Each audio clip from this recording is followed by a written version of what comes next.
कल भी बोला था, आज भी बोलते, हमारी एक आदत, भले ही हम कर्जा लेके गाड़ी पे बैठे लेकिन पड़ोसी को जलाने के लिए हम नई गाड़ी पे बैठे, बल्कि हमारे नाम एक भी गाड़ी नहीं और होती भी नहीं है।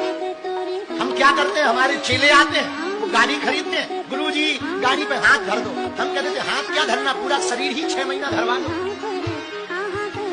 हाथ क्या रखना, शरीर ही 6 महीने रखवा लो। बोले कहना क्या चाह रहे, हमका कुछ भी नहीं, 6 महीने के लिए चाबी हमें दे दो, हम शरीर धरते रहेंगे, फिर तुम ले जाना।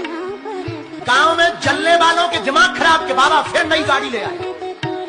वो तो मर्यादा है, हनुमान जी के भगत, वरना हम तो लुगाइयां भी बदलते। लाडो पूछे है तेरा